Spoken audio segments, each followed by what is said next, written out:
Hello, We're friends. live. Hey, everybody. Welcome to Shade of the Evening Book Club. Thanks, everybody, for Your shady book club. coming. Well, I don't talk about the Shade of the Evening stuff like I did when I was making videos. So I'll just pretend, because I think I'd try Shade of the Evening if I had the opportunity. So anyway. If I was there, I'd probably try it with you. Yeah. Have I'm just Moni saying. again. And Hello. Justin back. And don't be too hard on Justin. He's not feeling too well today. And I guess Cece's going to be in the chat. We were having a little trouble getting her hooked up. And one day I want her on here. Septum. So we're going back to the Sworn Sword. You know, we got a little bit through it last week, and this week what I watched from the way it broke up and ended was we kind of got to Sefton. Dunk goes through the portcullis, and the thing happens with the guy and Don Egg smarting off, and all that kind of fun stuff. And then goodness gracious. And then there was the Beard and the Beard, and they got in. Listening to that on Audible, one of them has a lisp, and it cracked me up. Yeah, they're on their way. They take him to see Sir Lucas Longinch, and Dunk gets there, and everybody's there. We're at the Quintains, and he sees the redheaded girl shooting at the archery butts. There we go. And you know, so he's not on his horse, so he's walking around through the castle with Sir Lucas, and they meet up also. Well, they kind of meet at the same time. Sefton, which I mentioned him reminding me of Samwell last week. He's obviously a drunk, because I did find the part with the wine stains on his shirt. Yes, I saw that too after we talked about it. He's a little bit of a teetotaler. Yeah, he's got a little bit of show Pycelle.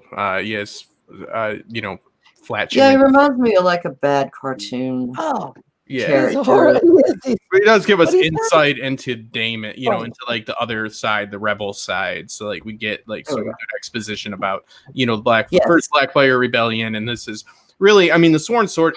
I do like the Hedge Knight much more than this story. I do like this one. I got them all. Yeah. You know what I mean? It's been a while since I've been through them, but you know, like that's why I'm here for you ladies. I definitely, you know, love the story, but yeah, there's some key insights we get, you know, from the rebel side, and this is more boots on the ground eyes, you know, like on the micro about the petty squabbles of the lords that you kind of hear in a Clash of Kings that Bran has to deal with and so forth. So I think it's all very interesting, but yeah, I mean, the Septum, I mean, they're all kind of washed up, you know, all the lords in this are, you know, it's like, I think it's George's Vietnam vets 20 years after, right? You know, like opening up their trunk of relics or medals, you know, trophies, whatever you want to say, to talk about, you know, because even Eustace was tall and gallant and, you know, like quite the force to, you know, he painted quite the picture. A handsome man, gallant, and all that, but now he's washed up, and they'll be Sir Useless. You know, they don't respect him. Dunk does, but yeah. So it's, you know, it's the story of the warrior after the war's over. It's George's story. It's always, you know, it's always great, yeah. And all the, I mean, you know, definitely the conflict over the water, but there's so many other conflicts, and you know, he's not expecting, you know, from the things Egg has said and his experience. I forgot about Lady Vaith. Last time was a lady that he had contact with down in Dorne, which a little side note, she ended up being one of Aegon IV's mistresses. So been doing a little reading into that. And so let me go back a page, because I was trying to show Cece, I would say, honey, like page now my Kindle don't want to work.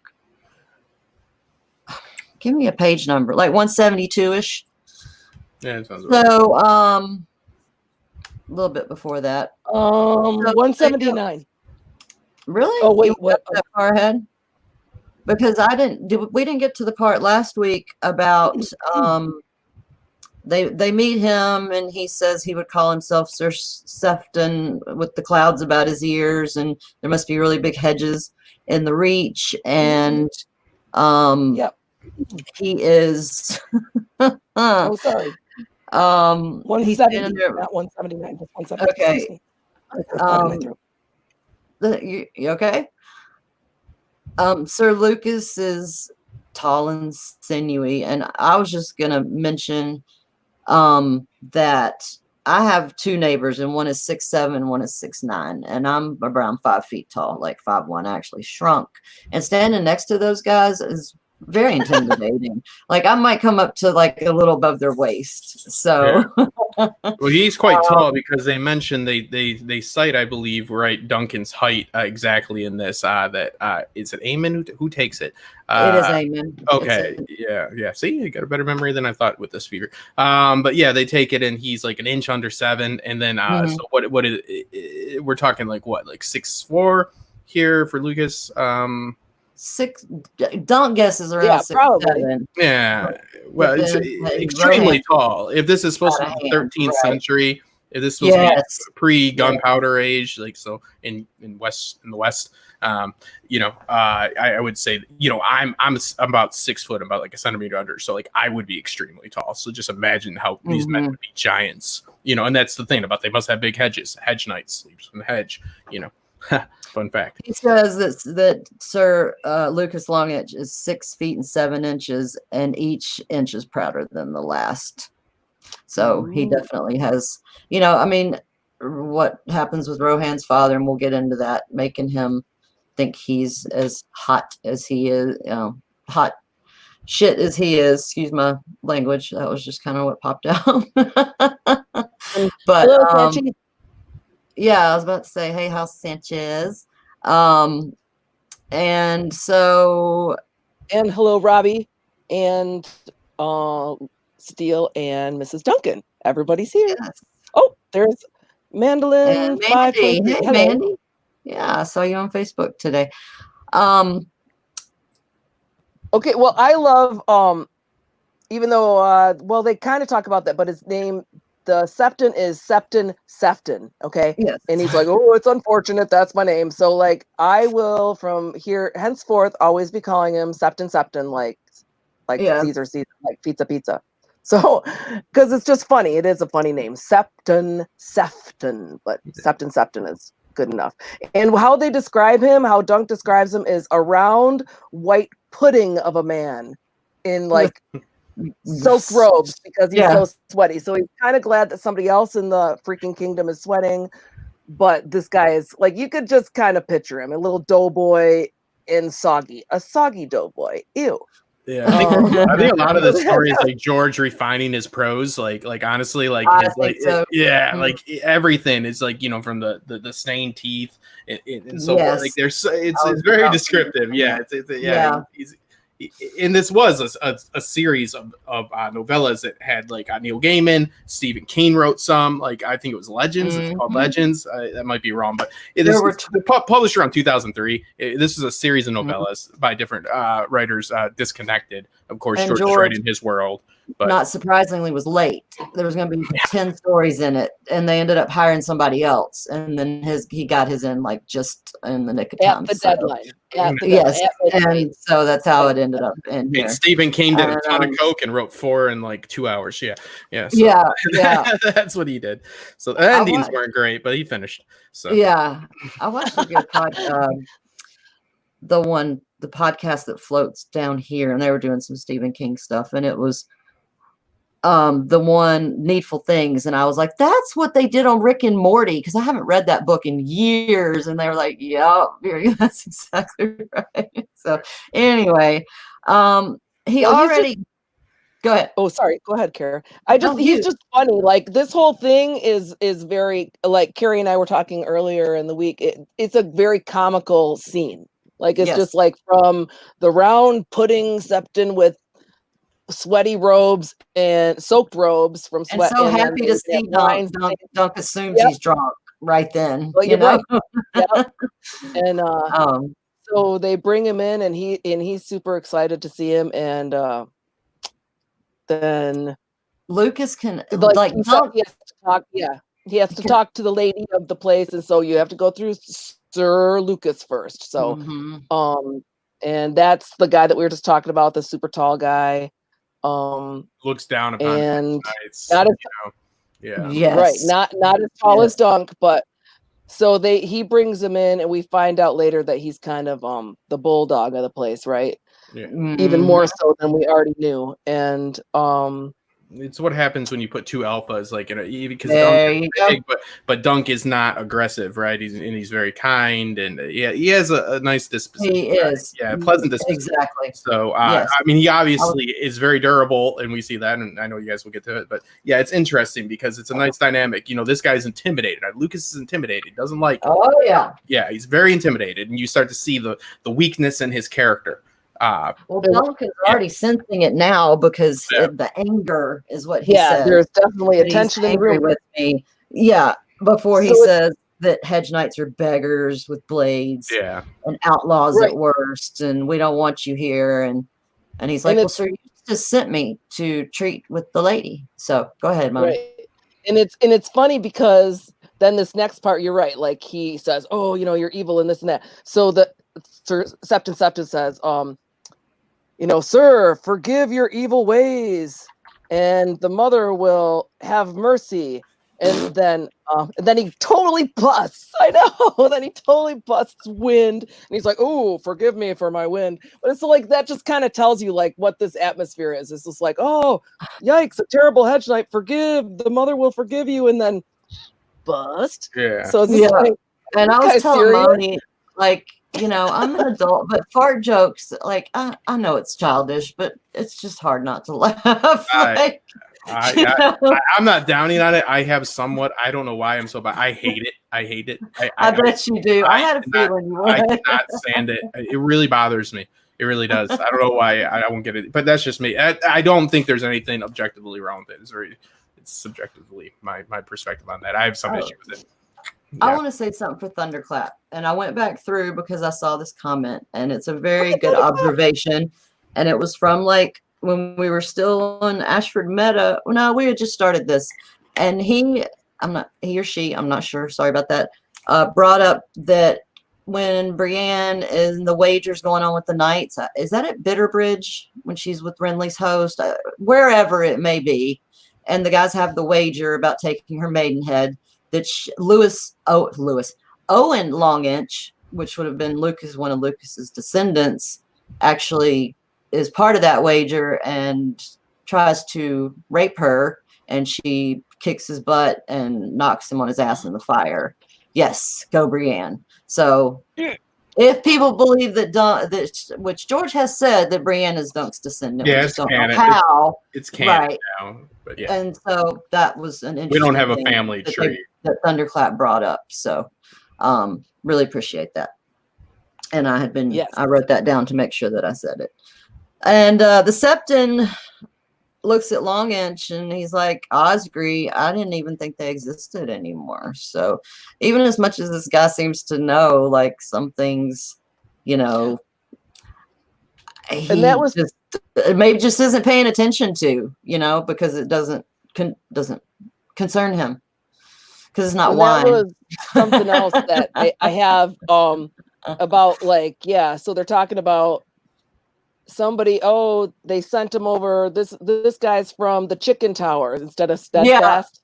And then they call him Sir Bennis the Pennis. They call him Bennis Brownstench, which is hilarious. Yes. So like I just like, so it's just kind of like a really ruckus crowd. Like here, Dunk doesn't know what to expect, and the Septon's there, but he's totally busting ass, and like it's just one comic, like, and it's just like the Chicken Tower, and he's sensitive about that because he would correct Sir Bennis about it. So it's just interesting to hear what this castle thinks of Sir Eustace. Right. It's one they let him keep, you know, a few leagues east. And and he says to deliver up Bennis Brownstench. If he spares us the trouble of getting him out, she might be more inclined to clemency. And he said he'll talk with Sir Bennis about the dam and about stealing the water too. And Lucas is like, "What was stealing? Go ahead and say that to Our Lady, and you'll be swimming in a sack before the sun is set. Are you sure you wish to see her?" And the only thing Dunk's certain of at this point is he wants to punch his face in. Yeah. But he's like, "Yes, take me to her." So even though he's disrespect of the file and rank in which Dunk, you know, because he doesn't like the useless jokes. He, you know, you got to remember that Dunk likely is not knighted, and like, you know, but he has a lot of respect for this, and like he looks to become like a Kingsguard. You got to remember that, you know, he also like he which I wonder how that happens, but no, I do too. But you know, like he also like kind of fantasizes about having his father who's like on the wall, right? Like Night's Watch. So like he really respects like duty and rank and stuff like that, even in a way that most he is your typical honorable fool, right? But in these people are not respecting, you know, the rank. They're not respecting the title, and not really any of them, you know, besides the ladies are. One is, but yeah, it is. One is, but yeah, it's quite. I would say it's a culture shock for him, you know. Yeah, and he chooses not to be a part of this culture every time. Like he doesn't. This isn't something he wants to be a part of. He even says it in the story. You know, wherever I've sworn my sword, and that's where I lay my head and do my duty. Yeah, Brienne is such a good parallel for him because, you know, Brienne is always the same. You know, like I don't believe, I really think it points, and it's I won't blab about it, but it doesn't seem like he was knighted. I mean, because he considers being a squire, you know what I mean, before that. So like if he was knighted truly, you know, on the road, like he wouldn't have ever considered before the tourney in the first novella to become. So I think it's pretty clear, just like Brienne, until the show, you know, did what they did, which is good, cool. Like she became a knight, but she was always she was always the biggest knight in the room, or the embodiment of chivalric code in knighthood, even though, but technically was not a knight, right? So that's kind of like what Dunk is. I see that, and it's just, you know, that makes, I think that just fuels his anger. It fuels, you know, it just because he keeps pushing, like he's gonna get this done. He wants it so bad to lie. Think about what it takes for Dunk to lie. Right. Yeah. So he's lied about this. He wants it. That means he respects the hell out of it. So don't disrespect it. Right. And the Septon's like, "Oh, let him speak with her. What harm could it do?" And you know, well, we get to it.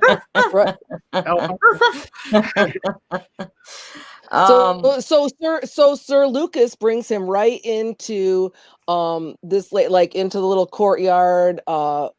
And there's somebody shooting arrows, a chick over there shooting some arrows at a target. She's hitting it. It's pretty impressive. A bunch of people are hitting it. It's moving around.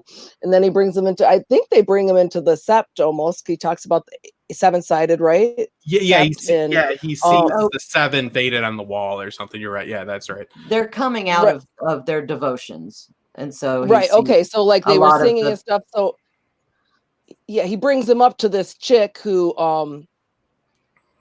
like she's not attractive, basically. I mean, like head. That's one pointed head, a red face, like that couldn't be covered up by even her hair being stacked up on top. So that is like a truly pointed head. Like we're in Damask, which I felt like Heidi, you know, with all her costume stuff. But Damask is basically like a curtain or like upholstery for your couch. Well, it's pretty fancy. It's pretty thick material to be wearing in this heat. But go ahead about what you were going to say. Duncan's pretty down on himself, and like, so if Duncan has something like, you know, because it's like, oh, Tansel's not too tall for me. You know, he's got a very he's an optimist. You know what I mean? So if Duncan's like, no, that ain't no good. It probably ain't no good. Yeah, he knows what ladies look good and which ones don't. He's got great taste. A kind, he's a kind-hearted guy. So if he's like, that's not so great, it's probably pretty bad. Yeah, it's probably Hal Sanchez. I agree. Lucas probably would have tried to have him killed at some point if Rohan hadn't shown up. And then So Dunk thinks he's talking to the lady of the castle, and he's come to talk to her about the dam, and she's like, what dam? I've been in my devotions all morning. And he talks about Sir Eustace and their small folk needing it for beans and barley corn and melons, and all she focuses on is the melons and what kind of melons. And like, wait, so do you think that she's like I mean, even though later Lady Rowena says no, she's not, but do you think she's totally messing with him? Like, because at first, like, I was here all morning, I was doing my prayers, I didn't put up a dam. And then the part that she says that she really likes is like, ooh, I like melons. Yeah, my body sense of humor. I was like, because they a terrible thing to waste. Quite irritated with it. Dunk's pretty irritated by this, so yes, for sure she's pissing him off. So she's kind of playing with that. I do like the melons thing though, because you see, you know, at the beginning when it's spoken about, like, oh, I didn't like, you know, water will get you sick, which was true. If we're looking at like that time back then, you would drink wine, but Dunk sees the small folk because you need it for crops. So like, you know, those little factoids throw in. So, and then it comes back around and it's used in this jest and this joking matter. And Dunk's not, I think it's pretty clear Dunk's not having it, at least. So what her motivation is, I don't know, but I would tend to think, since it's his perspective, that she's messing with him. Like, he doesn't want to deal with women. So like, one of his thoughts that's funny is, I don't think this one bathes in blood to keep her beauty. Yeah. Like, he's just straight out with it. Yeah. And and then there's this crowd gathering around him in the stream, you know, the Checky water, the bad dam you built. And she says that, and he's like, oh, I'm sorry, I didn't mean to say you built it. Only that, you know, without the water, our crops will die. And then, okay, there's the melon part. I'm so sorry, you guys. And then he's looking at the faces around, and he's like, this dude's playing me for a fool. Like, something's up, something's going on. And somebody says, like, he's like, silver. Can we talk in private? In private, and then they're like, hey, Betty wants to bet a silver that he wants to bet her. And it's just like, and everybody's like, and that's when Our Lady Fair walks in, right? Mm-hmm. Isn't that when she's like, oh, what's the joke? And they're like, That's when elegance enters the conversation. You know? Yes. She walks in. And that's a good point, Thundercloud. I love it. I love Lady Weber is an arrow in Dunk's side. Great. Yes. Somebody makes the joke that, because she's worried about Lucas trying to force marriage upon, you know, she don't like old Lucas. And she's like, so what is all this going on? Nobody gonna share this joke with me? Why are you troubling my good sister? And he realizes it was the girl, you know, shooting the arrows at the archery butts, and the longbow's as tall as she is. And then he starts thinking about his height and her height, and he could have spanned her waist with his two hands. I mean, his mind just goes right to it with his two hands, and dimpled chin, snub nose, and the freckles across her cheeks, and you know, the braid. Which I wanted Moni to wear her red hair in a braid tonight, but I know, but it wouldn't be long enough. It's a farmersonly.com type of fellow, right? Like Dunk, like or like hedgenightsonly.com. He's sorry. Oh, that's a good one. That's funny. That's good. So then they all so she's like, oh, okay, yeah, you guys are kind of teasing this guy. I think that it would do good if we had a little chat, right? Go ahead. Oh, do they have more words? My next notes. They just asked for forgiveness from her, and there's a Caswell guy from Bitterbridge. This great oaf took the Lady Hellicent for you, and that's when Dunk just blurts out, "You're the Red Widow, but you're two." And then she's like, "Young." Yeah, he's trying to find that gallant thing to come up, and he does say "pretty," which he does good, because at first surprises himself, because he's like, "Ooh." Yeah. Like he didn't mean to, but. And then, he goes, and that's when he's freckles everywhere, her well-shaped breasts, and the jerkin. And he thought, he said, I thought you'd be, I mean, they said you were 4 times a widow. So was expecting her to be Hellicent, to be much, much older. Go ahead. And that's when she's all being flirty and touching his silken tunic that's painted. And she's like, oh, this is painted like they do in Dorne, but you don't look Dornish. And he can feel her finger on her chest, like through his little. So it's like, ooh, you too. Like, I know. It's like, get a room. Oh. Yeah. That's why she goes through him so quick. Yeah. I'd be like, oh, so you killed him quick, eh? All right. Yeah. And, so that's pretty crazy. No, that, I mean, it's just kind of funny how, like, I mean, she's messing with him right away. Like, this is like a big, like, castle of jokers, kind of like, I don't know. And I think, it's not uncommon. She can. Yeah, I mean, she has, besides the castle, she's the power here in this castle. She's the ultimate authority.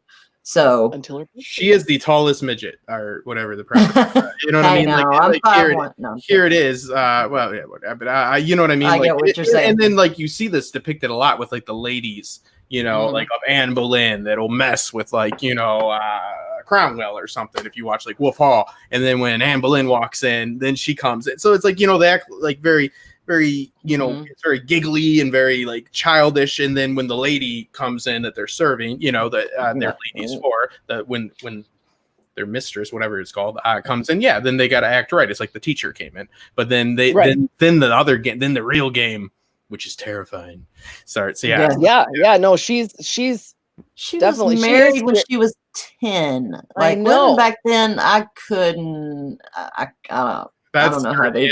It's about. And he was 55. Was it her second husband that was 55?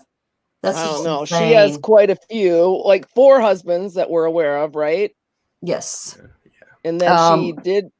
One was Hellicent's brother, Ufering, and then Sefton, and he says something about revenants all over the castle. So it's just people that won't go away. Like.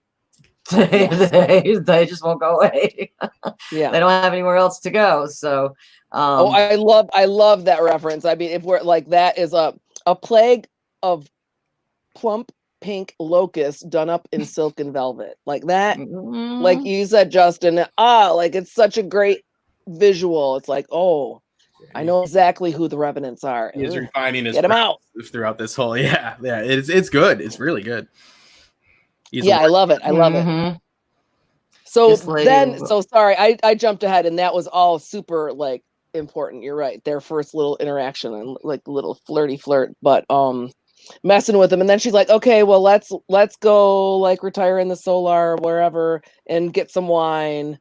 And of course, our Septon is like, yeah, okay. And then she tells Lucas to go get another Septon, who sounds like he's like the legal guy who knows all about the paperwork. He's the maester. Okay.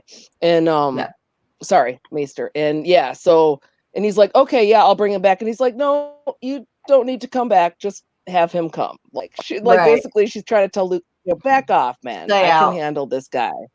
Yes.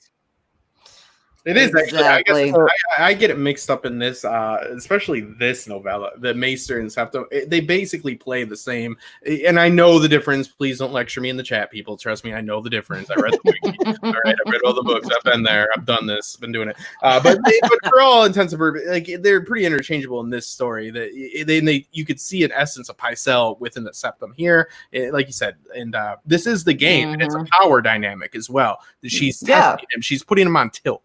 That's, you put people on their back foot. If a girl, I know this is a male. If a girl can come up to you and she can play games with you and joke around with you, she's confident in that. You gotta hold your own. She's testing you. You know what I mean? Right. And love is a battle. You gotta be you can overcome the other one and hurt the other one the most, emotionally, and win.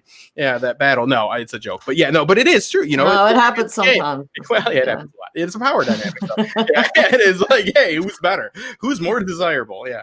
That tip for tat, especially when you're married 20 years. Yeah, that comes up way too often. Especially when you start. Yeah, you're pretty. Yeah.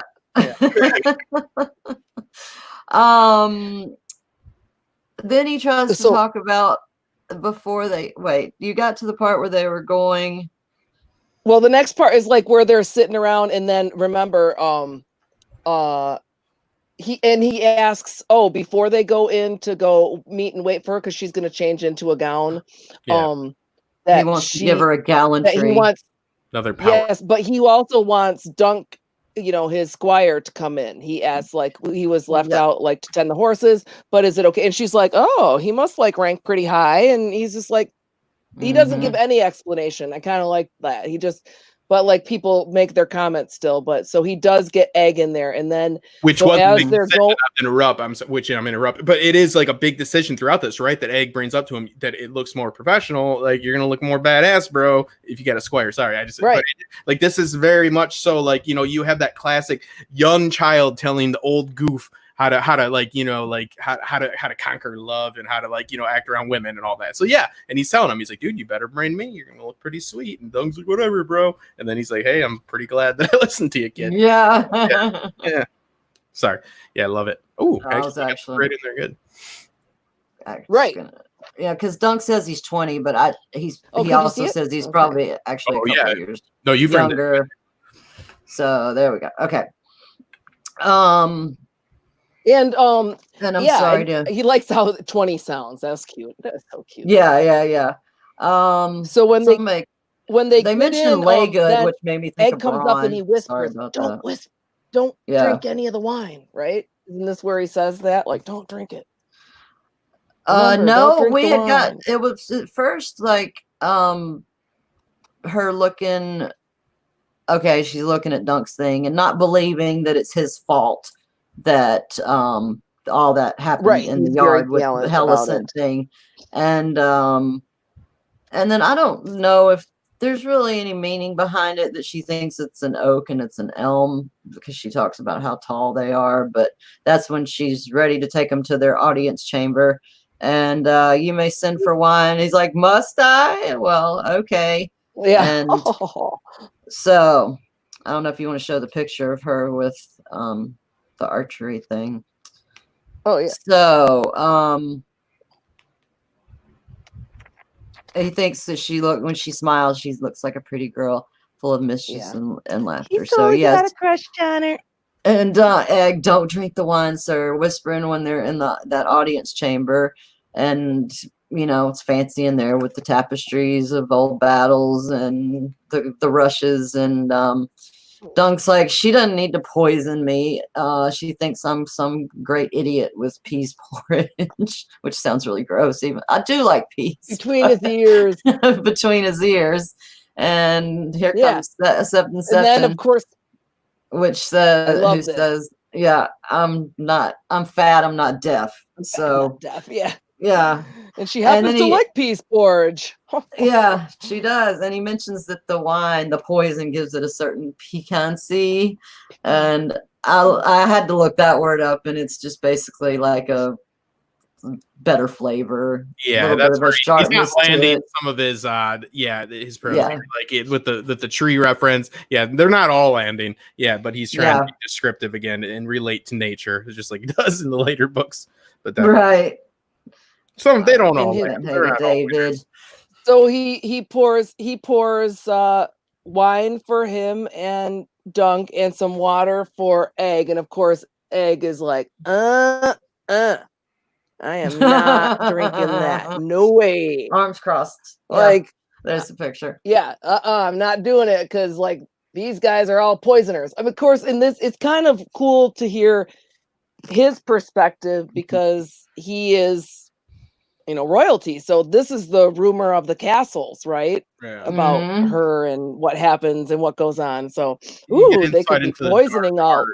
Like what he's, yes. Like even noble ladies dabble in the dark arts, and then you get to see like how commonly and casually he talks about like incest and stuff like that. But Dunk's Egg's perspective is very interesting. It's an insight into his Targaryen upbringing and his royal upbringing. So and but he talks about the dark arts, which we have Shiera Seastar and stuff like that. So very interesting. Yes. And the Septon knows that Dunk's from King's Landing, And he said they Just have by the way certainly he speaking. So that's another, because he was gutter born, not high born. And he used to serve there with the High Septon, who then he talks about the city, the spring with all the fires, and never thought to see a city without rats. And that's when Dunk goes in and starts asking him about his time there. So Gendry and Davos are both from Flea Bottom. So you tell me what do they sound like? Because they sound completely different. Yeah, completely. They do. I'm going by the audible, and it's just I know. Cockney kind of sound. Oh, you're right. I shouldn't even upset it, but yeah, I just love that little factoid. It's like, so what are you saying? Yeah, the accents are all over the place. And when he talks about right, a city without rats, a fourth of the houses died from that great spring sickness in King's Landing. And then 4 out of 10. And when he does ask him, well, where were you? And this kind of like made me think, like, so he said, oh, I was in Dorne. He's like, oh, that was a mother's mercy. But then he talked about how like they couldn't even bury him. People would wake up, they'd be dead before they went to sleep. And they put all the bodies, because there wasn't any way to take care of them, in the dragon pit that they weren't using anymore because the dragons have all since gone. And when they were 10, when the corpses were stacked 10 on top of each other, that's when Bloodraven gave the okay to burn them with wildfire. And it was in the dragon pit. In the dragon pit, glowing green. You could see it from the roof, the glass rooftop. And he said he's still, the color green still haunts him from the wildfire, like to this day. Like, so this is a couple years later. So, ew. So when they say the great spring sickness, this was something I had to ask you, and CC, if you can help me out. So that was 2 years ago, a year and a half ago, he was at the tourney. So did this spring just happen within that? So is this still spring, do you think, or is this summer now? Summer with this drought. I would say summer heading. I don't know. Fall. It just seems like that's my guess. They talk about the great spring sickness like it's so much that I just wonder. Well, it's not like our spring or whatever. Those went years. So. Well, yeah, because the summers and winters go years, so it would make sense that the spring would as well, and it does. Everything with the Dunk picks up I believe at one point during this story. I mean, he's really driving home. Like if I was in a QA with George, I'd be like, is it dry, George? You'd be like, yes. I'd be like, all right, thank you. Yeah, you know what I mean? Like, is it hot? He's like, yes, Justin. I'm like, okay, thanks. Man. Yeah, like he's driving at home. And yes, Sanchez, this can't be something. No, this is the gossip that he's heard about the Royals. That's a valid point. I didn't mean to imply that that he knows this for sure, but this is his perspective, and this is a royal, this is a member of the royal house right there. So yeah, this is his perspective. So this is at least what he thinks goes on with it within the nobles. So whether that happens or not, we don't know, but it still, gives us some insight. And then he's like, maybe one day I'm going to fuck around with some wildfire myself. Maybe we'll see. Well, it reminded everybody when there was actually dragons there. Yeah, absolutely. Well, and of course we gather a different parallel because we think of either the, Blackwater, where they do the wildfire, right? During that, and then Backwater Bay. We're anticipating what's going to happen with Cersei and King's Landing with the Blackfire. I mean, we don't know yet, like for sure. We have the show, but I personally think if King's Landing is going to burn, it's not going to be by Dragonfire. It'll be by wildfire. Like maybe dragons will start it like accidentally, but I don't know. So we'll see. I mean, I'm not show hating. I'm just saying I don't really see Daenerys torching King's Landing with their dragon, but I do see all the wildfire splashed all over the to torch it up. So I kind of saw this the road to Summer Hall. All these stories are the road to Summer Hall. So like, you know, which doesn't end well for old Dunk and more wildfire, right? Yeah, Ooh, good one. Yeah, that's a good one, Justin. You're right. I saw on Twitter that today was Lady Olenna's birthday. Dame Diana Rigg. Okay, I had to think of her name there for a second. So yay. She was one of the best show characters of all of them. Talk about not fucking with a woman. Like, there you go. Let's see. They're sitting kicking it. So this is Septon is trying to get the dish, and they're getting to know each other. The part he says the Septon about the Kingswood is one great tinder box. Bittersteel and his sons and the sons of Daemon Blackfire hatching plots in Tyrosh, and Dagon Greyjoy's Krakens prowl the sunset sea, raiding down to the Arbor. People were Lord Foreman's trying to repair his defenses. So Lord Bracken, which I looked some of this info up to try to figure out who Sir Otho was. So his dad and older brother, I believe, are the ones that are going away, and the Blackwoods aren't going to want this, and it'll mean war. And Dunk knows about this ancient, feud between them, and asks about their lord forging a peace. And I did look up Lord Tully, and they didn't know his name. And I went to Wiki, Justin, so you can make fun of me if you want, but I'm not at all. That's what he his father. The Tully family tree is very it's nothing. There's like, I think, it 3 just generations. His father was Medgar, and this kid is actually going to be Hoster's great grandfather. Yeah, that would. It could even be grandpa. Yeah, one of those. Yeah, that would make sense. Yeah.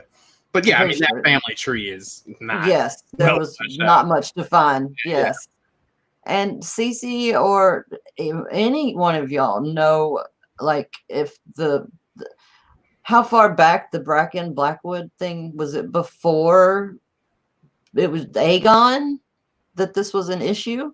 Or was this because of the mistresses that he had, Barbara Bracken and Melissa Blackwood? So that's a question I have that I didn't get a chance to research. It comes from the Blackfire Rebellion, and you got the. You think it wasn't until then? Yeah, I don't know if it goes before then, because obviously something happened to put him on that side. So I think there's something to what you're saying. So something to investigate. It would make sense. You know what I mean? Because they're siding. So what led them, and that's what we get to see, the rebel side of this. Yes, definitely. I was about to say hello to D. Scott. And this thing with the Brackens and Blackwoods, Riverrun won't do anything, and King Aerys will do less. Unless a maester writes a book about it, he's not going to care. Like, it's going to escape his notice, because he's got his nose in old parchments and scrolls and prophecies and all this stuff, and his wife is praying in the sept every day for children. Go ahead. No, I'll be right back. Okay. And Lord Rivers, who's the hand, is not going to let any Brackens in to see Aerys. So because he was born half Blackwood. And if he acts at all, he's only going to help his cousins, bringing the Brute of Bracken to bay, is the wording used. Yeah. So he's pretty much got control of the castle. Lord Rivers does. Yeah, and it looks like that he does go with the Blackfire Rebellion because of the rest of the River Lord. The phrase and I'm blanking. The phrase in somebody else go along. Lothstone. So he follows suit. You know what I mean? Like, it's yes. Yeah. Yeah. I remember Cece saying also there was another, what was it? One of the houses that they stayed back in, or he sent sons to fight on both sides. So no matter who the winner was, they were gonna get out okay. it's a Bosworth thing with what's his name? Is it Stewart? Yeah, it all comes down to Bosworth with George a lot of times, you know. Yeah. Stanley, Lord Stanley, Bosworth. That's when Henry tutored Henry VII wins, and Lord Stanley stays back. Okay, I was like, who the hell's Lord Stanley? Yeah. Sorry, Justin. No, that's different story. Bosworth, yeah, but it's, you know, inspires similar George. parallel. It's definitely. I get it. Definitely, yeah. I totally get it. So then right, he talks about all the revenants there. That's I jumped ahead to talk about a plague of plump pink locusts, all done up in their silken velvet. I just think that's classic. And then what was the next part that I wanted to say? Shoot, now I lost it. Sorry, guys. It was interesting. I don't know. But a lot of people are saying lots of stuff in the chat, and I meant to I'm not quite sure what they're talking about. Quiet down, guys. Quiet down in that chat. Yeah. No, I love it. I'm joking. Yeah. Oh, make no mistake about. Go ahead. Because then he Septon starts like kind of popping off, and Dunk looks over to see how Egg's reacting. Right. And then he says, make no mistake, at the end of his rant, it's Lord Rivers who rules us, and his spot with his spells and spies. It's just like, and he also talks about the new High Septon being in sorcery, like involved in sorcery too. Yeah. Do you guys know who that is? No, I didn't look for any of that information. I just wondered if this is the only thing we heard about him. Okay, because I didn't know that necessarily from before. Hi, Beatles. So, but hello, Beatles. So as he's kind of you talking about the dream from maybe not last week, but the part before where Dunk is dreaming that there's some going down in the sand. He's trying to bury Chestnut that dies, and wait, you dressed it to. I don't know who at Steely is. That's Sorry Lori. about that. Lori. Lori Steely. Okay.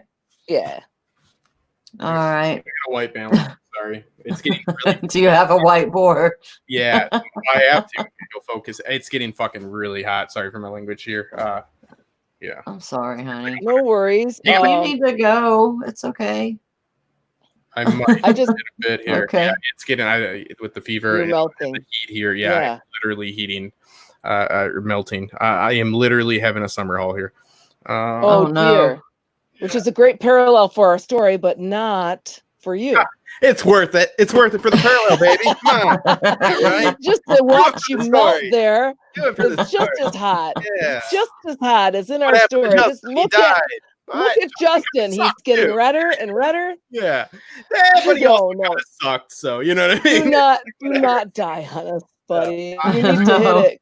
By all means. I will let you ladies finish this one though, because I'm literally fucking melting up here, and I do have a fever. But yeah, I think you have this story on lock, and I will continue on in the chat when I go downstairs where the air conditioning is working, because this is okay. Seizures. Well, thank you. Thank you. Feel better. Thank you, Justin. I will. Keep up the good work, and everybody's rock on, Shaka Khan. There we go. We'll see you next time. Thanks, Justin. Thank you. All righty. So then she kind of she busts in. Oh well, yeah, definitely feel better, Justin. So they are talking, and like I said, if you want to go on, I didn't take notes about his rant, but he's kind of like going off about this and that in the kingdom, and Dunk's a little nervous.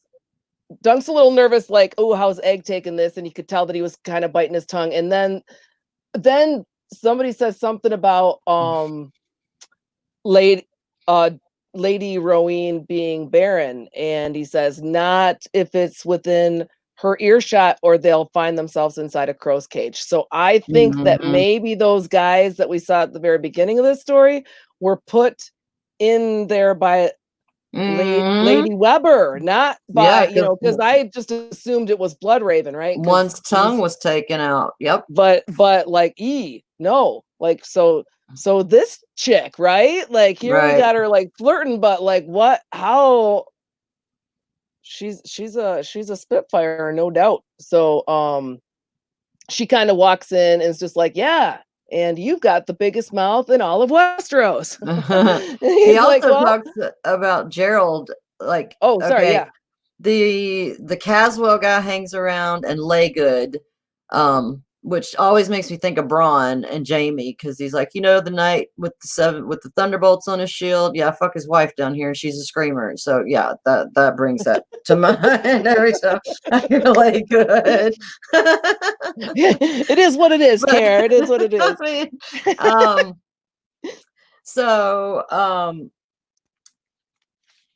Dunk thinks again, how many eyes does Bloodraven have? 1,000 eyes. Right. One. And right, because he's worried that, like, okay, so he's a little worried about what Egg thinks, but he's just like, if Bloodraven has not only eyes but ears. Yeah, and Bloodraven stared him down at the beginning of this story. Like, yeah, so for a reason. There was a lot of people staring at Bloodraven, and I think he sees something in Dunk. Thank you for putting that in there, David, or whoever put the link in. Lori, thank you.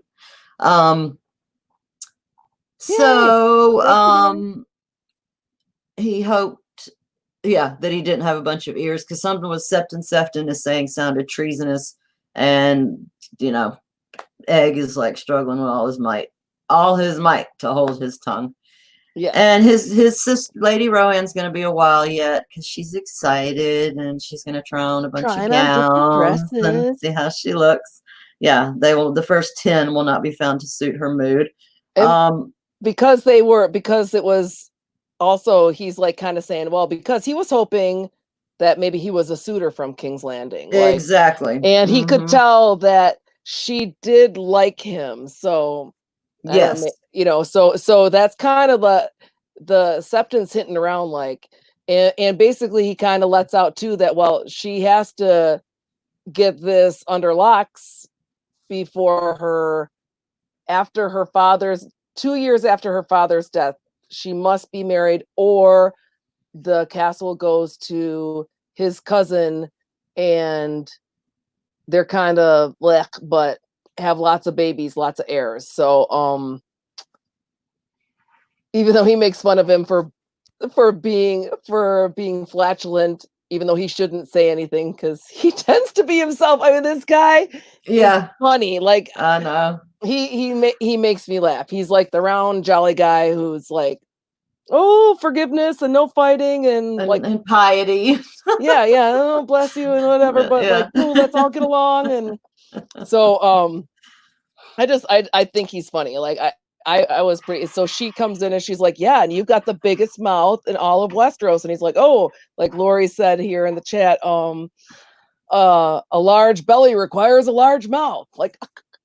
Like he has a line for everything, and it's like, it is funny. And she isn't angry about it. She doesn't seem angry with him whatsoever. No, not at all. She does get a little more feisty about some other stuff, but with that. Yes. And this is the Revenant part that we kind of went over already. I know, because I couldn't resist. And no, she must wed again and soon. And because her father wanted grandsons, he put in his will that she has to marry before the second anniversary of his death comes around. And she only has a moon's turn to do that. And Dunk's like, well, why has she waited this long? And he says there just haven't been good, there's been a dearth of suitors. And that Wyman originally, when he wanted to wed her to the Long Inch, but she wasn't having any of that. So he took his vengeance in his will. I said that. if she doesn't get married, Coldmoat and its lands pass to his cousin Wendell. So it's his sister's son. He has a huge goiter and has as many children as he farts. That's what way that this guy's described. It's small of me to say I'm cursed with excess wind myself. And their sons and daughters are bad. And Lord Rowan has upheld the will. So she only has until the next moon. And the 4 dead husbands make more suitors wary to come, and the talk of poisons, and or that she's barren because 2 of her she was able to have 2 babies, but neither one of them made it to their first name day. So people are like really leery about that. But then he does refer to a few other some say that no one, Clayton Caswell and Simon Laygood, because I'm sorry, when you start with fart jokes and Mullins and now Laygood, come on, George. Like, this is all like, okay, am I the only one who was thinking this? Tell me in the chat, guys, because like really, like this is like like barroom humor to the max. I'm cracking up. But maybe it's just my immaturity, I'll admit it. Well, Carrie and I are in the good fart joke column. Like Justin isn't. Okay, we know that those people are out there too. So we've had Clayton Caswell, the guy from Bitterbridge, who's hanging around because he was there with the whole Lady Hellicent debacle, and Simon Laygood have been the most persistent, but they seem more interested in her lands and what she has. Not for her. Ooh, that's a good one, Lori. I didn't mean to stop in the middle of what I was saying, but I'm with you on that one. I swear, blood either through animals or some way. Yeah, I really agree with that. Well, you got that feeling at the beginning of the story with the crows, right? Yes. And Beetle said here that Martin's given a nod to Chaucer with the Canterbury Tales and how they do their body humor in those. So yeah, tip of the hat there. I like it. Very good, very good. I did do a little wiki research on Gerald Lannister. You tell me. He ends up being her 6th husband. Wow. And they have 4 kids, Tion, Tydos, and I have the other ones written down, which makes Lady Rohan Tywin's grandmother. Oh. Yes, so I thought that's where the Weber grandmother comes in. You see, like I kept. See, I don't remember that from the Lannisters. No, I just kept trying to tie it into Catelyn. Remember, it was like W grandma something, but maybe I don't know why. Well, I saw the name Lothston too, and I was wondering if Lothston was part of her past, but I know Went is for sure. I think that was what I kept confusing about, and then she walks in and he tells him he has his big ass mouth and that he Septon bets that Gerald Lannister is going to be the one, but she said you'd lose your wager. He would never be willing to give up Casterly Rock and the pleasures of Lannisport for some little lordship, which is what marrying her would give him. Simon would need to sell off half of her lands to pay his debts, and Clayton Caswell trembles like a leaf whenever the Long Inch even just looks his way. And Gerald Lannister's pretty than I am. And Egg, are you the Red Widow? Are you the Red Widow? Right. Poor thing. Gosh. And she's like, oh, another boy. He says, I'm as near as tall as you are. And that's when she's like, yeah, another boy said that. And I put him on the rack to stretch his butt out. So I know. Can you imagine? It's like, oh, like about your age. Somebody else who's 9 or 10 years old made that kind of a crack. Like, I'm almost as tall as you. And she's like, he's so smart. Yeah. When he talks about being on the council before he goes off with Duncan, like, that's a smart kid if you're going to have him on your small council. Right. When he's 8 years old or even younger than that. But this chick, man, really? Like you put a 10-year-old on the rack because he said he was as tall as you are. I don't know. It's not his fault that you don't. She's serious. Well, but you never know. But the crow's cage, that's scary, Yeah. man. Yeah. Yeah. But then again, like it sounds like she has a whole castle full of revenants, but like plump pink locusts who are like making her crazy. Like, do not make the wrong crack because she doesn't have any problem with throwing you up in a sack and tossing you in the moat. Yeah.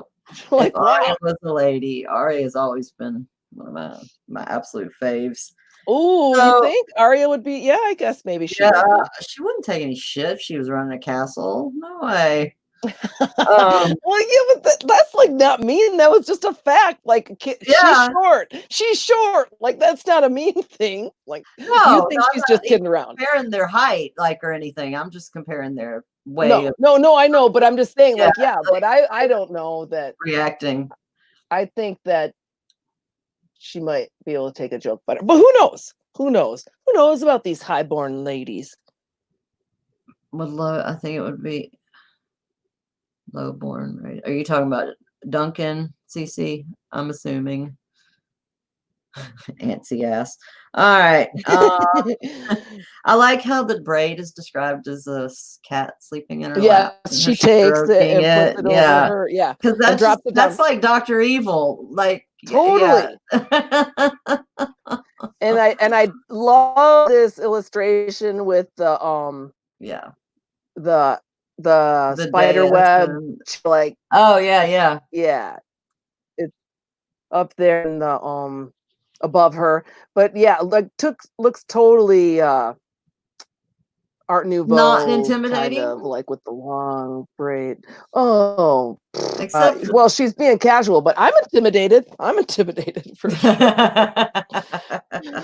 Oh my God, I think this chick is scary, man. Well, she does apologize. Yeah, she apologizes for teasing him in the yard, but when he was trying so hard to be so gracious, but she couldn't help it because his face was turning so red. And that's when she talks about, was there no girl to tease you where you're from?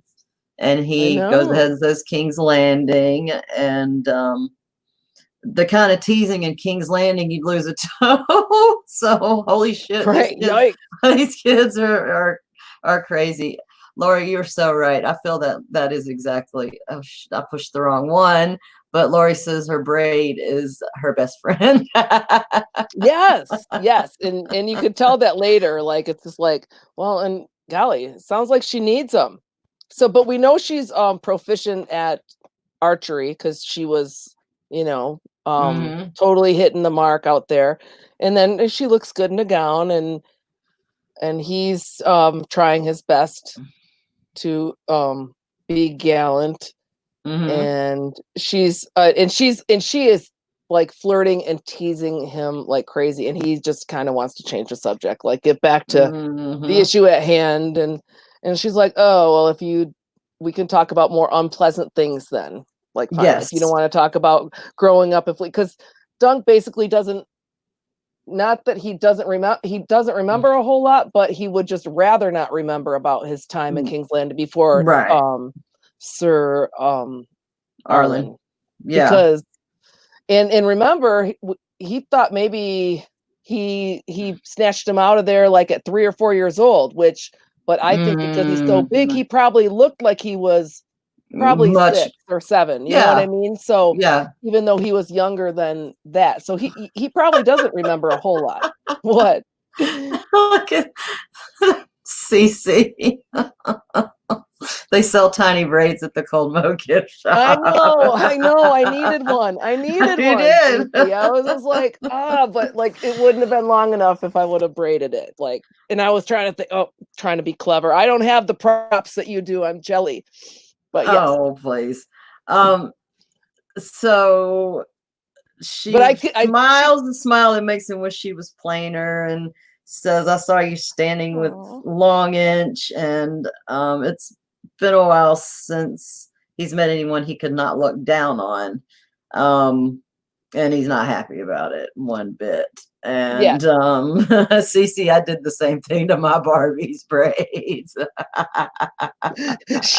Sorry, I don't mean to keep deviating from they the, cut off from they cut off their braids. I'd give them mohawks and all kinds of shit.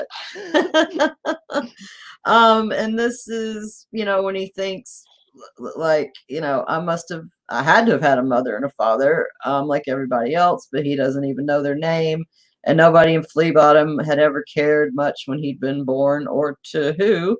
And this is when she's like, "Oh, are you as strong as you appear?" And he's like, "Well, how strong do I appear?" No, yeah, you know? Answer a question with a question. Yeah, strong enough to annoy Sir Lucas. He is my Castellan, but not by choice. A legacy of her father. And then she starts asking him about Sir Arlen. And him dying on a battlefield, and she does make the comment that your accent is not that you were born of noble blood. So she says, if you'll forgive me saying so, and that's when he thinks I was born of gutter blood. And she asks about Sir Arlen knighting him, which, you know, he's shuffling his feet. No one else was like to do it, but like we talked about earlier, he was never actually knighted. And Sir Arlen's dead now. Don't tell. I know, especially Cece, because she loves him. She'll love him even if he's not a knight. But I see that, Lori. Are you as strong as you appear? How strong? So she asks about him falling valiantly in battle, and he died from the chill. And old men are frail. She learned that from her second husband. She was 13 when she wed this dude. And he's the one who would have been 55 on his next name day. And she had the baby. Stranger came for him as well. And he lived, 3 days? And he wasn't even strong enough to nurse or anything like that. And like, but she really puts him on the spot. Like, I thought she does with I thought it was like, I was just like, wait, at the top, of like on the side, my comment is like, who in the heck does she think she is? Because she is just like drilling him about like, so are you, who knighted you? And he's like, okay, Sir Arlen, you know what I mean? But she's just like drilling him like left and right. There's nothing. And he's just like, oh, can we talk about what I came here to talk about? Because I think you're cute. Because I think you're cute and you're totally distracting me. Like he says that in his little, because we get his inner monologue, but it's like, oh, you're distracting me. Like, cut it out. Yeah, she's sorry Sir Arlen died. She's sorrier he took a place with Sir Eustace. And all old men are not the same, Sir Duncan. You would do well to go home to Pennytree. And this is where the title comes in. I have no home but where I swear my sword. And she offers for him, like, swear it here, do it now, you know. I'll take Egg, I'll have my master at arms train him and all that, and you can have your fill of pink meat and sweet fruit tarts, and your squire looks in need of sustenance. He's so scrawny his hair's falling out. No, we shave it because he's a prince. You don't know everything. Our little secret again. Yeah. Gotta keep these things secret. But I just thought she was really like over the top. Like you could see where he's just like where he doesn't want to just talk pleasantries anymore. Because she's like, I think she wants him, you know, marriage, to be part of her castle, for, you know, because she's obviously, you know, got the hots and for because him. Longinch is kind of cock blocking anything that she might have, like, might be interested in. This guy stands a chance. At least this guy could, like, you know, hold his own against that guy, because nobody can. Like, even if they get past all the, ooh, she's evil and she has evil potions, and oh, she's barren, and oh, she kills her husbands, but then you have to fight that guy, and he's a brute. So I thought that was he even says Oh, when she throws in, who's going to train Egg the chickens? And then there'd been days when Dunk had sent him to chasing chickens because it'll make him quicker. I've never chased chickens before. Parallel to Arya chasing cats. I wrote that in my notes. Yeah, me too. And she was distracting Dunk though. Damn it, with her snub nose and her wily ways, her freckles, and his sword is sword to the Lord of Osprey, and that's the way it is. And I know, but that is like so sweet. Like that's just that's the way it is. Like he is like not swayable, even though like he's even found out that. Oh wait, no, he hasn't found that out yet. Okay, never mind. All right, never mind. I take it back. What question do you have? If you want to type it in. Yeah. Guilty. Or maybe we'll talk a little bit and you type it in and we'll get to it, as if that sounds good to you, because I don't want to keep you guys on here forever. So then he's like, yes, sorry, I gotta get back to my spot on the page. Go ahead. And I thought that was like where she's like playing with them and he notices her freckles on her hand, and like when they were riding across the thing, it talked about how Dunk felt the sweat down his trickling chest. down his chest. And I thought that was foreshadowing to this. Oh, like that's she's out good. Playing with her finger on his chest. And he's 2 fingers. Yeah. Oh, sorry. I know, and he feels it, and like it is freaking him out. Like he's like, oh, focus. All right, where are we, Miss Moni? Then she's too much is what I put, because then he said basically he wants to get back to that we have to talk about that. So she said, okay, fine, we could talk about less pleasantries, and then we do not suffer attacks on cold moats people. So tell me what I should I have you sewn in a sack? And he said, well, you wouldn't have one big enough. And she smiles at that, which like that was Egg's joke, and like he stole it, but she appreciated it. So that was like, yeah, good one. See, that was like a good gallantry. Yay. Definitely. And then she talks about, and it makes Egg smile because he uses his joke. Yeah. And then she talks about Sir Eustace again, and he's an old man. Well, he's just like, well, basically, he sent me to parlay with you, not for you to throw me in your moat. Yeah, I drank your wine, so there's guest right there. Exactly. Yeah, that kind of stuff. And and then he says, well, you don't have a sack big enough, and she's just like, well, what is this blood price that he's talking about? And so he tells her, and she's just like, no, that's not going to happen. Right. And basically he's like, well, maybe ask the guy who got cut, maybe he would like to take the silver stag. So he offered the guy 1 stag who got cut and 3 silver stags for her, because that's her man. And she says, well, she's not going for that at all. It's blood price. What I even have that in my bag. Only blood can pay for blood. Yeah. And this was one of my vocabulary words. It was spelt 2 different ways, but it's weregeld or weregild. Man price, basically from Old English, established in Old English based on price of a person's life, and it's money given to their families and stuff. So that's where that comes from. So right, and he was basically like, well, I'm pretty sure he'd take the silver stag, and she's like, oh, I'm pretty sure he would too, but too bad now it's not even up to him anymore. Exactly. Like, it's up to me. She's like, this isn't between the small folk anymore. Now it's between the spiders and the lion. Right? Yes. And do better to serve Sir Ben. Just get Sir Bennis. Just go. You POS. Just go.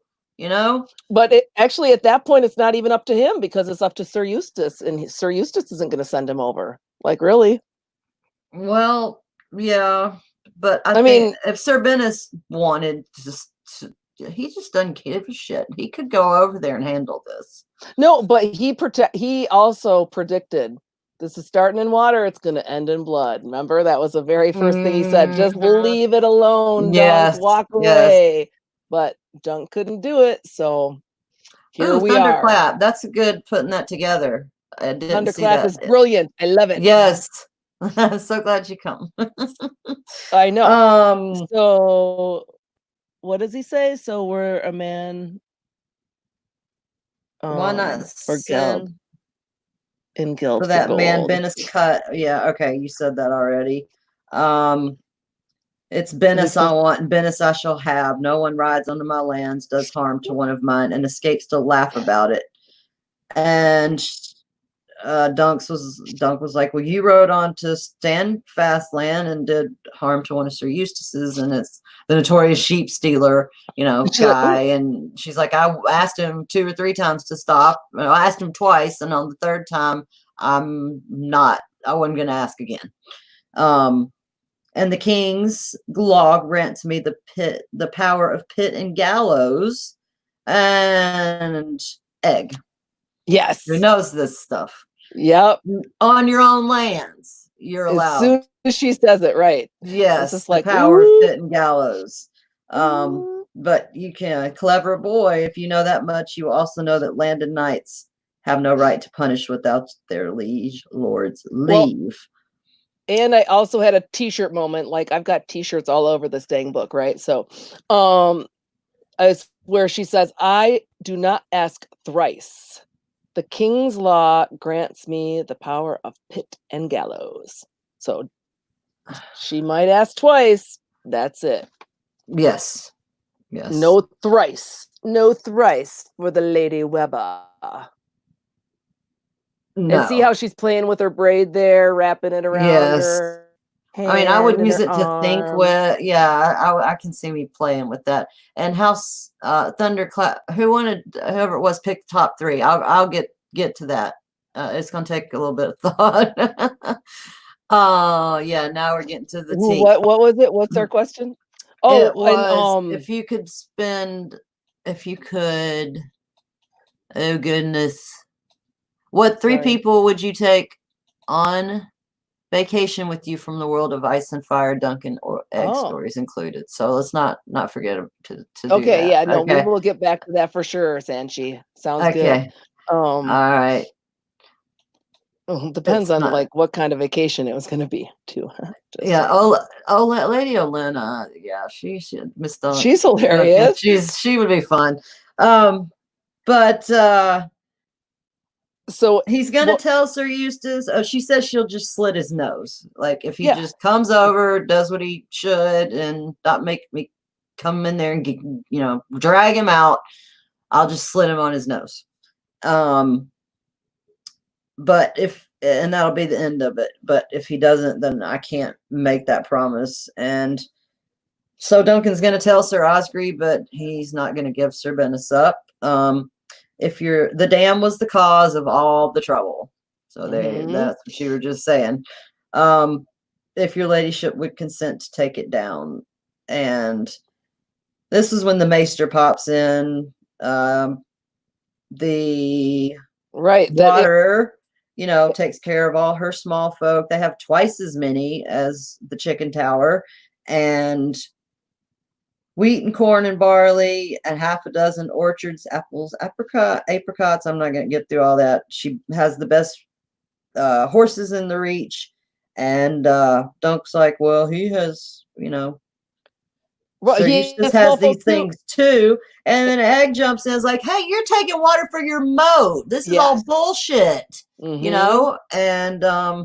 And Dunk had noticed before that when they rode up that the moat was like 6 feet lower than what it should be. But it was like still 6 feet up too. So it's not as full as it could be, but they're filling it and it just grinded his teeth because they have no water and it was just like, what the heck? So Egg blurts out with that and Dunk's like, inner monologue, it's getting to that, hold on, but it's too late. And then she's like, well, basically, you know what? I've kind of been with a bunch of men, and basically I'm not counting on them to protect me. Look at what happened. My dad died. He tried to marry me off. All those men, yep, all those men died. And so when I said, please don't go off to war, and he did anyways, and now I was supposed to, and I said, what if you get killed? I'll be alone with no protector. So then he takes her up to the top and shows her like the castle and points out, first of all, the moat, and be like, you know what? Don't depend on a man for your protection. This castle will be your protection. And the first thing that he pointed out was the moat. So and then Egg or Dunk is kind of like, yeah, but it's the Chequy water. And she's like, that means nothing. Like the Manderley river. It's still called that, yeah. Even though they've moved, they have nothing to do with it. Like all these things. Casterly Rock is full of Lannisters. There's not Casterly to be found. Like she goes through all of these different things. So basically, that doesn't matter. I mean, Sir Eustace is clinging to my Chequy water, but it really didn't have. At this point, that doesn't matter. Like it's just like those are names that were given long ago, and that doesn't mean he holds the seat. So. And she only trusts in stone and steel and water. I trust in moats, and mine will not go dry. Men, I'm sorry if I burp you guys. Men, excuse your wind. I don't trust in men, no matter how ample they may seem. So, yeah, not filling up the moat. That's definitely not an option. Hold on, what did Miss CC? But like he does say, a dry moat would protect you too. But yeah. At that point, I would have said, "What's the name of the castle?" Oh. Yeah, like, you know what I mean? Like kind of like that. Doesn't matter. Yeah, and it's been named that. And she says, "I suppose Sir Eustace told you that the stream was his for 1,000 years. It's named the Chequy Water." And the Maester comes down. And the Chequy Water starts in the Horseshoe Hills, which if you look at a map, that's north of where Cold Moat is. It's kind of in between, like, here's Cold Moat. Where's my fingers? Here's Cold. Wait, it's opposite. Here's Cold Moat, and here's Standfast, and the Horseshoe River with like hills would be about here. Anyway, the world changes is one thing, and the water is mine. And so he comes with the old parchment and shows it to Dunk, and he thinks Dunk the Lump because the castle wall feels his cheek reddening.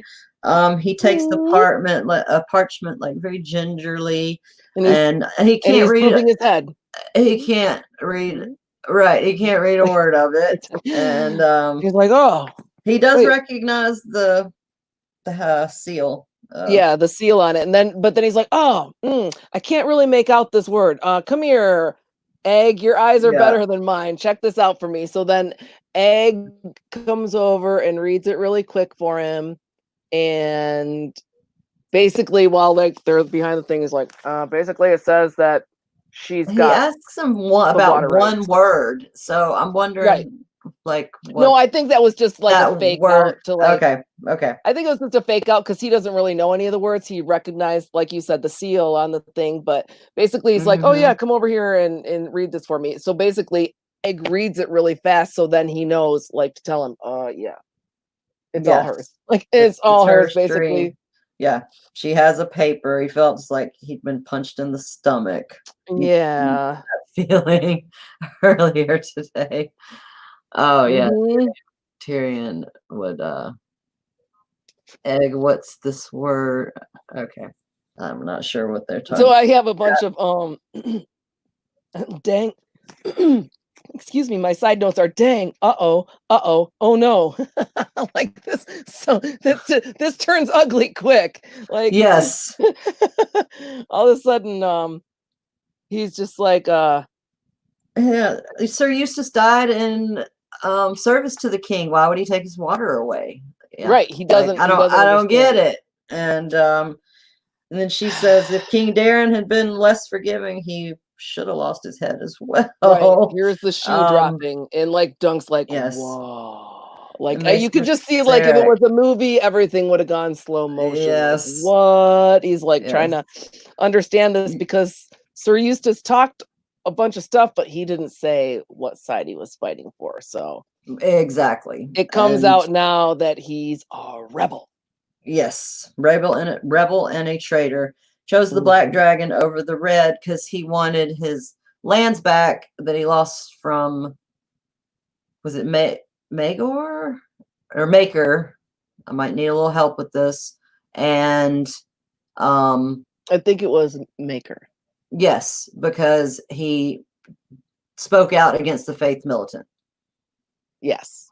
That's what it was. That's what started all this. And so he fought on the side of the black dragon in hopes that he would get Cold Moat back. That's all. That's what it was. Right. All it about. Wasn't that he is like super loyal or anything like that. It was just like maybe if I get those guys out, these guys, because I fought with them, will get me back my castle.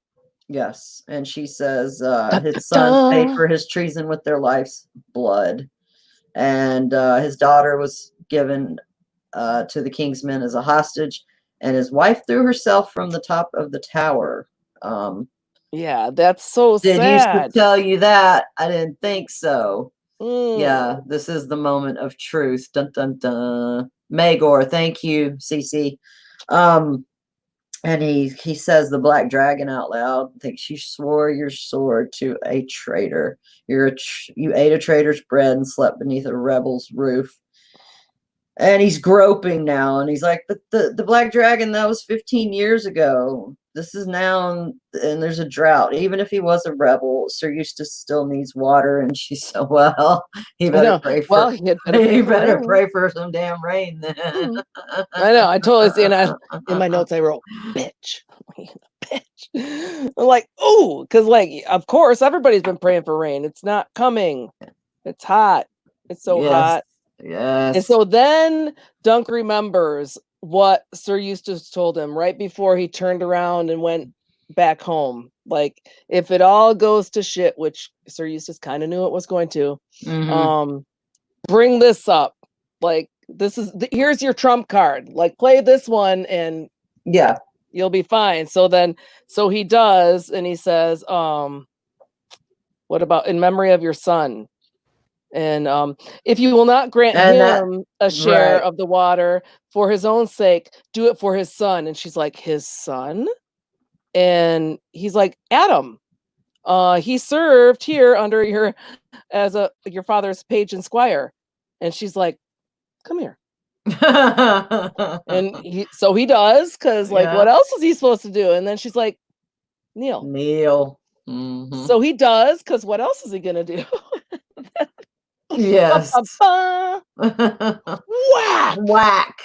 Yes. She totally clocks him right across the face. Yes. And all you know what he thinks about? Pulling her on his lap. And pretty much, I mean, it hurt for a second. Another body moment. Slap her ass, slap her arse, if you would, as like a spoiled child.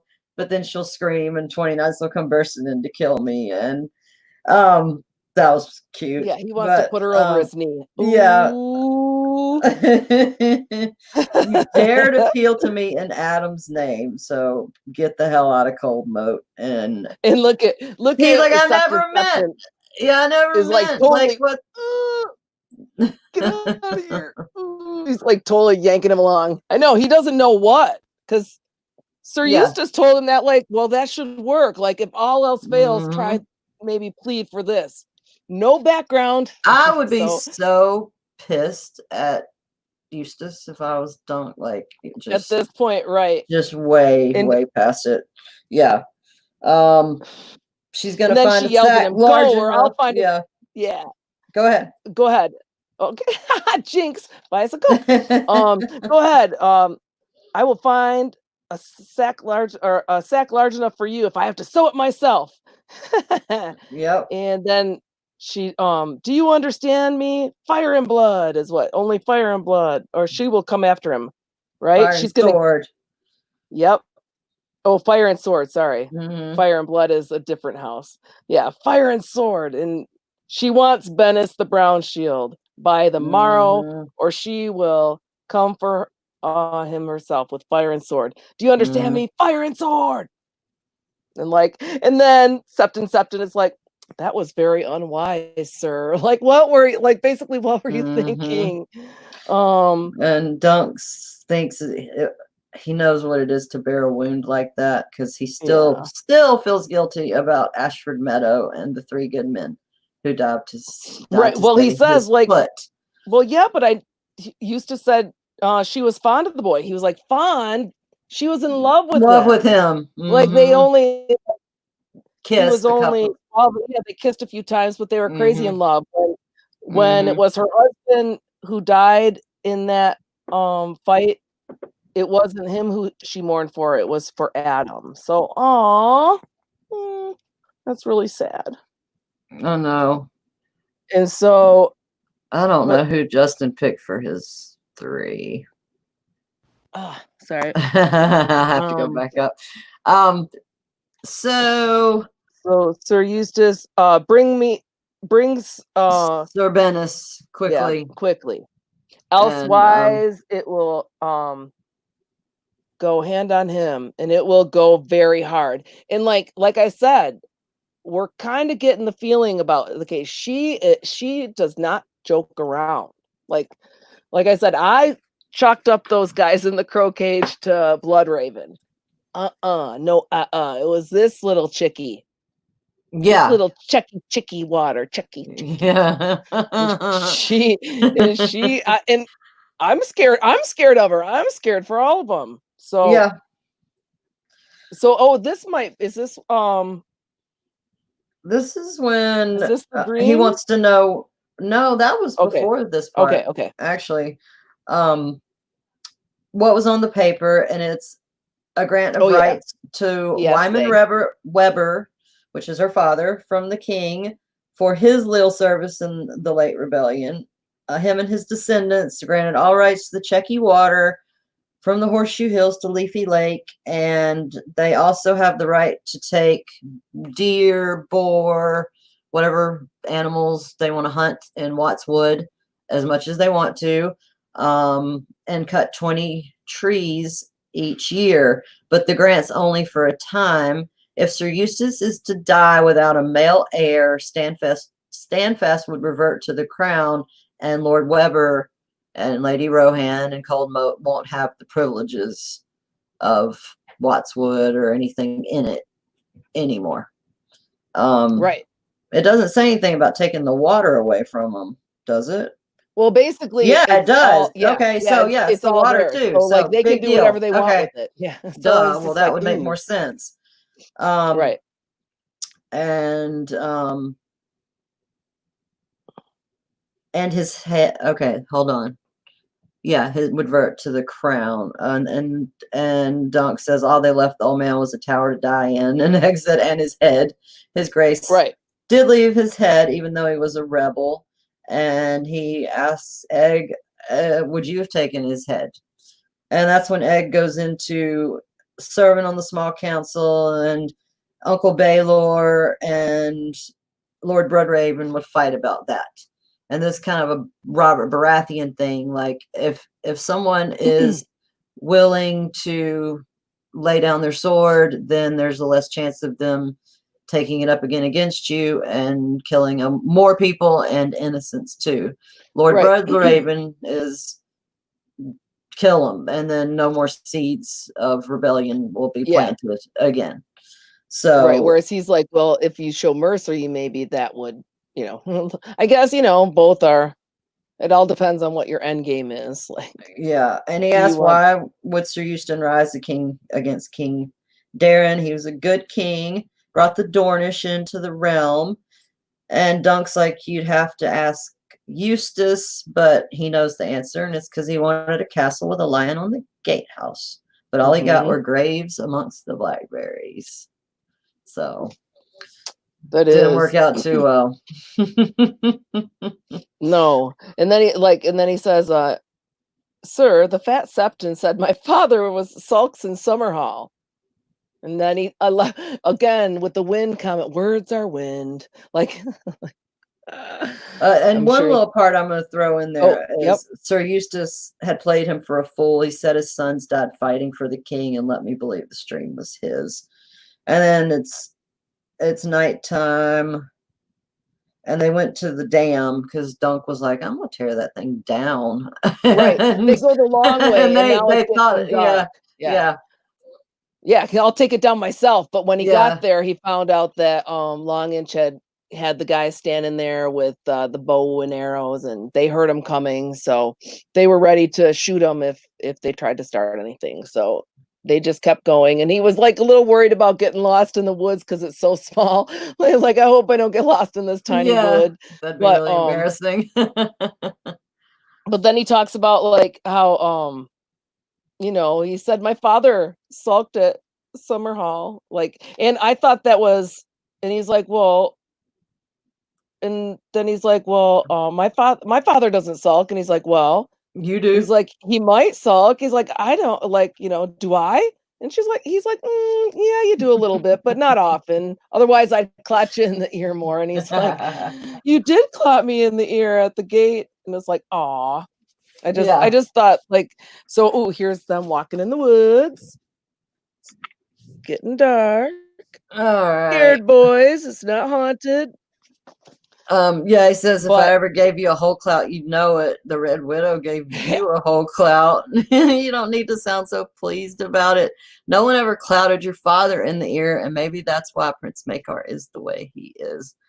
When the king named Lord Bloodraven his hand, your father refused to be part of his council and departed King's Landing for his own seat. He's been at Summerhall for a year and a half. What do you call that if not sulking? And Egg's like, wroth. He's pissed because he didn't get the job of Hand of the King. And which went to it's definitely a parallel between Stannis, right? Like, here's younger brother who's a little upset that he didn't get to be Hand of the King. Like, it wasn't gonna be okay just to be on the council, small council. He wanted to be Hand, so off he went, off to Summerhall to sulk. And Stannis, he was just very angry, harboring. I mean, he should have gotten Storm's End because he held it for him until he almost died, and then he gave him Dragonstone. So, right. No, I can understand exactly where Stannis. I get it. I've never been a big Stannis fan, but I get. No, but you just took up for him in a big way. I did. I really did. Stannis, the Manus fans are going to be really excited about that, Carrie, because I was like, I didn't surprise. I know. I'm like, well, he did get, he did shit into that. Like, he did. I've been rewatching the show. I'm on season 1 too, so that probably might have something to do with it. Yeah, I quit. I'm always rereading the books, watching the show. I'm a little obsessed, but it's good. Well, that's there could be worse things. Yeah. Yes, Maker is tote Stannis. CC. Yes, totally agree. He just doesn't have a Melisandre that we know of. And so Egg Egg goes off. Is trying to take off. Yeah, he's the finest battle commander. Lord Bloodraven's not even a real lord. He's just some stupid courtesy. He's a sorcerer and base-born besides. And he's bastard-born, not base-born. He might not be a real lord, but he's noble on both sides. His mother, Miss Melissa Blackwood, had been one of at least 9 mistresses. And he was made legit, right? Exactly. Even though you don't like it, but then Egg comes back with his, the Septon say that if, like, you have to be in holy wedded bliss to marriage bed, right? To be any good. Otherwise, even if like, for whatever your reasons, the person reflects their nasty affairs. So. Yeah, not only the great bastards, but the mothers who hadn't been ladies. And there was one that was a blacksmith's daughter that was very buxom. I can't. I'll have to look at my notes for that one. Mummers, maidens, Fire and blood were the words of House Targaryen, but Dunk once heard Sir Arlen say that Aegon should have been wash her and bring her to my bed. That's a little spicy. Whew. Okay. Which kind of reminded me of Robert there, but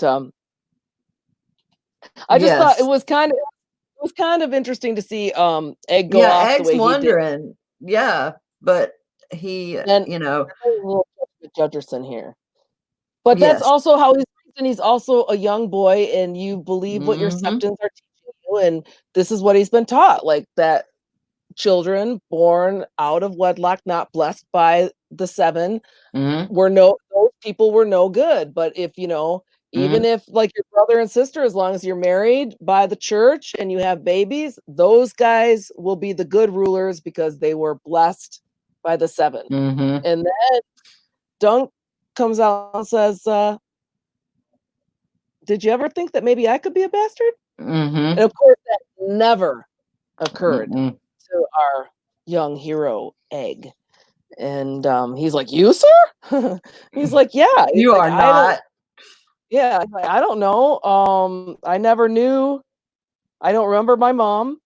And it could have been that I killed her, like, because I'm so big. Born big when I was born, exactly. Like, and I'm sure the mortality is probably pretty high among, I mean, like, rate of the moms and babies at this point. But he's like, and I never knew my dad, but when I would bring scraps of meat for the brown and flea bottom, the cook would always say, oh yeah, I think I knew your dad. I think I saw him hung from the gallows, or maybe he was sent up to, because he was nothing but a thief, and was sent to the wall. So that's all that he knows about his parents before Sir Arliss took him away. And so it's kind of like a little bit of an eye-opener for Egg, because obviously he thinks the world of Dunk, and that never ever occurred to him that he could be a bastard. Yeah, like and this guy was like, you probably saw your father hanged, and they wanted to go because if his father was a cut purse or thief, then he could be at the wall, and he had begged Sir Arlen to take him up to Winterfell, so he could find a big guy up at the wall walking around. And yes, because he's always, I have that in my note, that he's still looking for love from his dad. He wants to be able to find his dad, which that's totally natural. But like Cece said here, it's the first time Egg was speechless. Perfect. It was just like, I mean, he was just dumbstruck. So then they're riding back, and they finally stars a lot in this story. Stars. Yes. Well, they see the tower, and yes, I love this reference to the constellations, but they know that usually Sir Eustace goes to bed right after dinner, but here it's dark, the stars are out, they're riding home, they see the tower, and the top floor the lights are on. So he's waiting up for them. But he mentions the familiar constellations, the stallion, the sow, the king's crown, the crone's lantern, galley ghost, moon maid, but the clouds were covering up the blue eye from the ice dragon.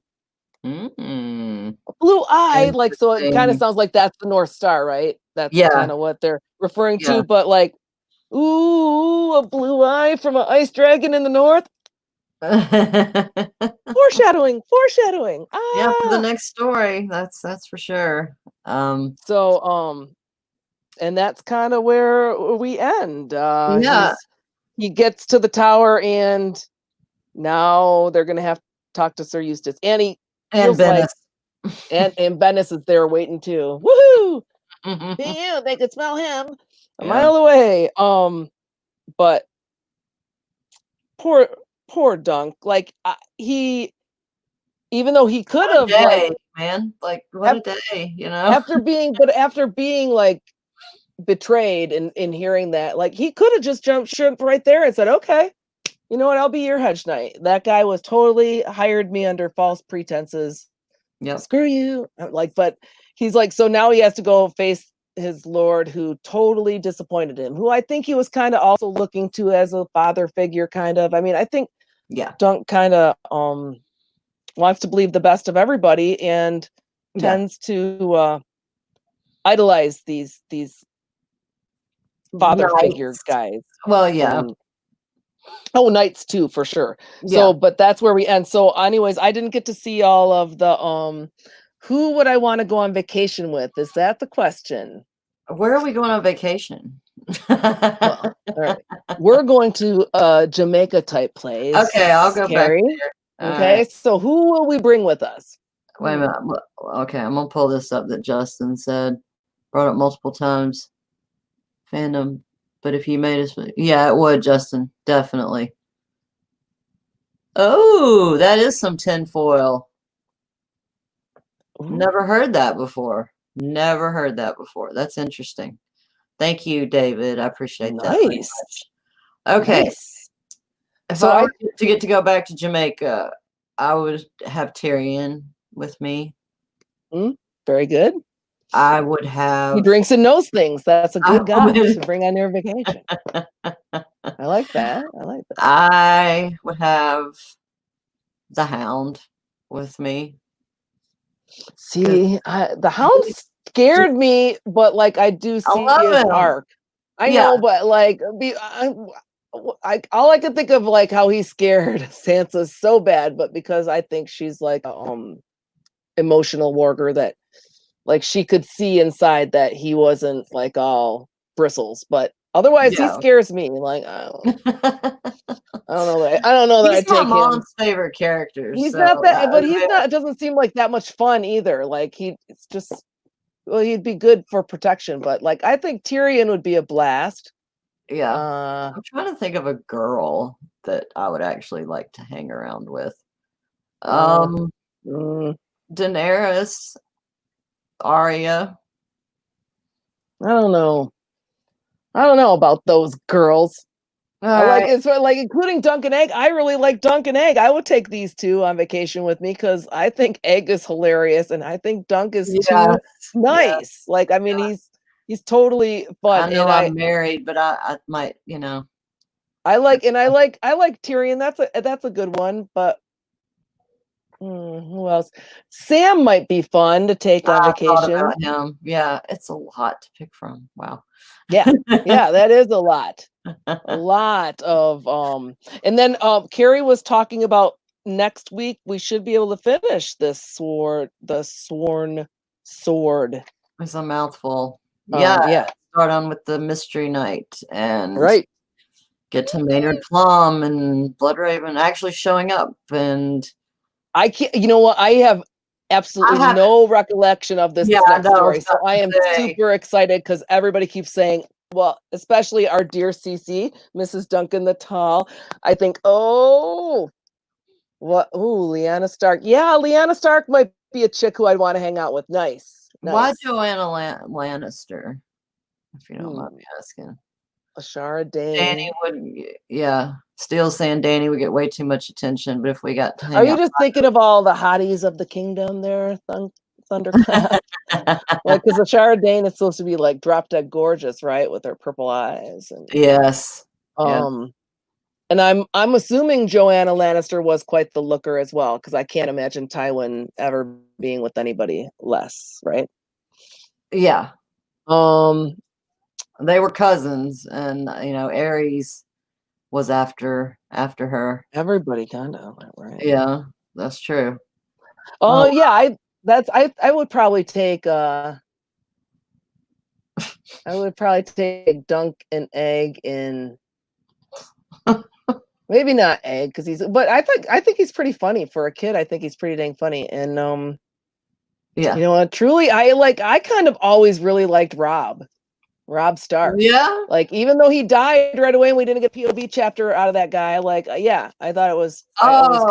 The great John. He'd be pretty fun to hang. Yeah, he would be like, well, Thunderclap has me thinking of like different terms, like, oh well. if we're doing for eye candy and that kind of vacation, that kind of fun vacation, I would probably. Well, see, but like I go right to show then because it's like, Gendry, I would maybe, then Bronn, but like I don't know that I felt that way. Hang out with too Tormund. I mean, yeah. That's a hard pick.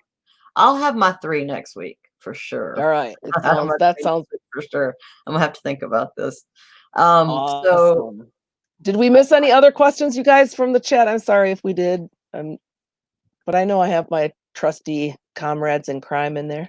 And thank you everybody seriously for coming in. Thunderclap and Steel, we miss you, and Sanchi and Robbie and Beatles, Mrs. Duncan the Tall, of course, and Miss Cece, Justin, yes, David. Of course, David Adam, or I mean OTDA. My bad, totally. Okay. Yeah. Not myself. Yeah. Did you say Thunderclap? It was cool. Very good. No technical difficulties. Thunderclap. I'm so glad. Justin had to point my ass in the right direction. So, all right. Well, it's all good. And yes. And we'll be back next week. Thank you very much, Carrie. This was cool. Thank you and too. I'm excited. Had fun. Yeah, me too. All right. Yes. And so same time, 8:30. 8:30 on Tuesday evening. So yes. So hope to see everyone. Yeah, be here. Yeah. There. Thank you guys. Rock on, Shaka Khan. Yeah. Bye guys. Have a great one. All right, bye. Thank you. Well, I know. How do we go off live? I don't know. No, I know how to. I'm just checking the chat. Thank you. Thank you, Justin. I think we got everybody. Yeah, I was just checking the silky smooth Thunderclap. Thank you. Thank you. Anyway, all right. Good night, everybody. Mwah. See y'all next week. Stannis would go to South Dakota, but there's lots of stuff in South Dakota. Why is that the best? They're not the best Dakota. Okay. Anyway, good night, guys. Bye. Thank you.